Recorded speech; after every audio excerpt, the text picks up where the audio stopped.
We are all limited by gravity, by biology, by circumstance, by the tides of nature and nurture, society and culture, and sometimes, most tragically, by the very architecture of our own thoughts.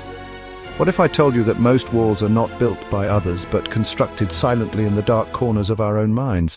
Stay with me, this is where the story begins. Biology sets the stage. We are born into bodies governed by DNA sequences and neuronal circuits designed for survival, not for fulfillment. According to neuroscientist David Eagleman, the brain is a prediction machine constantly searching for patterns, but also constantly trapping us in familiar loops.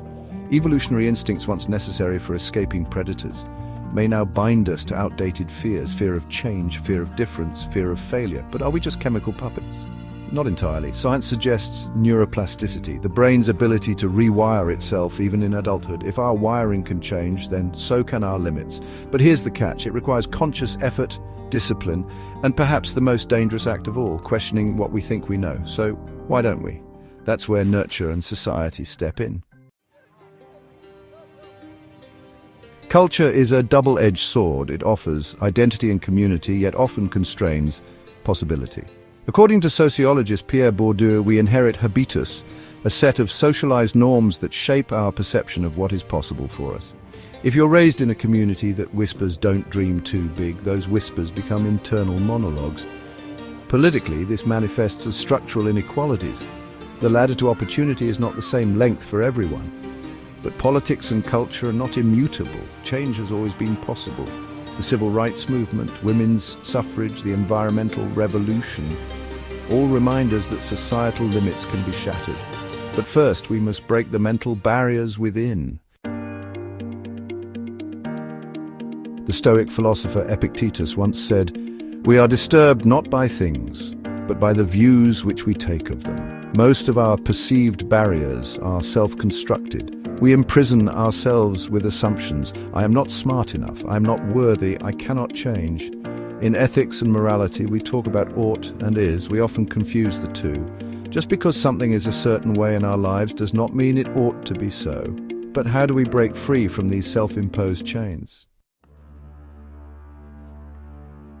Step 1, awareness. Examine your beliefs. Write them down. Ask yourself, who told me this? Did I ever question it? Why do I accept it? Step 2, interdisciplinary inquiry. Engage with science to understand your biology, with sociology to understand your conditioning, and with philosophy to interrogate the very essence of truth and belief. Step 3, dialogue. Surround yourself with challenging conversations. The Renaissance was born not from silence, but from debate. Step 4, act in defiance of limits. Do one small thing each day that contradicts your perceived limitations. Build that habit. Neuroplasticity requires repetition. Step 5, reassess and adapt. Like the Stoics and the Enlightenment thinkers, re-evaluate constantly. Growth is not a single act, but a lifelong dialogue. The larger question, why does this matter? Because it's not just about us, it's about the collective limits we impose on society. Will we resign ourselves to a warming planet because that's just how it is? Will we stand by and watch democracy falter because that's politics? History teaches us otherwise. Ancient Rome, a great empire built on innovation and law, crumbled when it could no longer question its own assumptions. According to historian Mary Beard, Rome's decline was not inevitable, but a failure of imagination and reform. Are we repeating this mistake today? Or are we willing to become modern-day polymaths, daring to think beyond the borders drawn for us? Thank you for watching. Our channel, known as the Renaissance Spirit, is dedicated to the pursuits of a just, equitable, and humanitarian world. Video topics encompass areas including history, politics, religion, personal development, society, culture, social and environmental justice, and other topics of liberal arts and sciences, including ancient Rome and the Roman Empire, which is a great comparison and contrast of the modern world. Topics perfect for the true modern polymath. Living the Renaissance spirit means engaging with history not as a distant past, but as a living dialogue, constantly informing and enriching our present.